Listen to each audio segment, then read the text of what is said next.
ہمیں اطلاع ملی ہے کہ ابا جان فوت ہو گئے۔ اس خبر سے ہمارے گھر والوں پر صدمہ ٹوٹ پڑا۔ چودھری صاحب نے میرے ابا جان کی تدفین کا انتظام کیا اور شہریار بھی ہمارے گھر ابا جان کا افسوس کرنے کے لیے آیا۔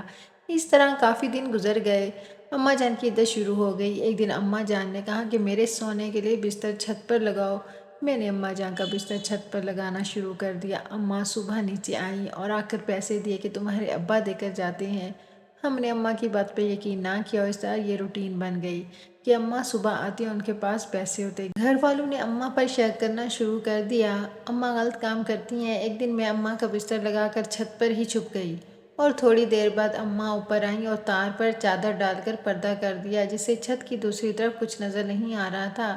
تھوڑی دیر کے بعد چھت پہ کسی کے کودنے کی آواز آئی اور میری جان نکل گئی کہ کون چھت پہ کودا ہے، اور تھوڑی دیر کے بعد ایک مردانہ آواز آئی اور اس نے اماں کو سلام کیا۔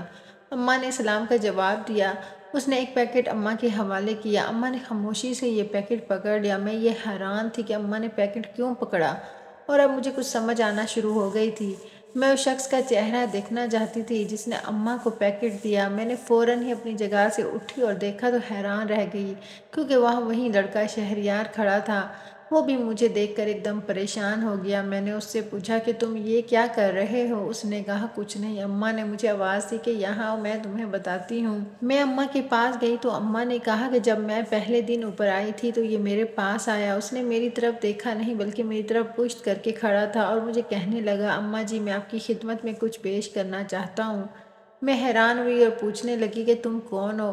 اس نے کہا کہ میں چودھری صاحب کی بیٹی کا منگیتر ہوں۔ منشی صاحب ہمارے خاص ملازم تھے۔ ان کی موت کا ہمیں بہت دکھ ہے، اس لیے ہم چاہتے ہیں کہ آپ کی کچھ مدد ہو جائے۔ یہ میری طرف سے کچھ رقم رکھ لیں۔ لیکن میں نے وہ رقم لینے سے انکار کر دیا، لیکن اس نے مجھے زبردستی دی اور کہا کہ یہ پیسے منشی صاحب کی تنخواہ سے کاٹے جاتے تھے، جو اس طرح آہستہ آہستہ جمع ہو کر ایک بڑی رقم بن گئی۔ یہ آپ لوگوں کی ہی رقم ہے، اس لیے آپ اسے لینے سے نہ شرمائیں۔ اس لیے میں یہ پیسے لے کر نیچے آتی تھی، لیکن تم لوگوں نے مجھے غلط سمجھا۔ میں نے جب یہ بات سنی تو مجھے شرمندگی ہوئی اور میں نے شہریار صاحب سے معذرت کر لی۔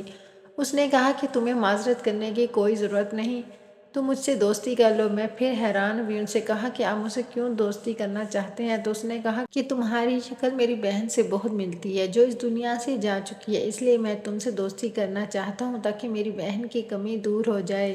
شہریار صاحب نے جب یہ بات کی تو مجھے شرمندگی ہوئی کہ پتہ نہیں میں ان کی بات کا کیا مطلب سمجھتی رہی۔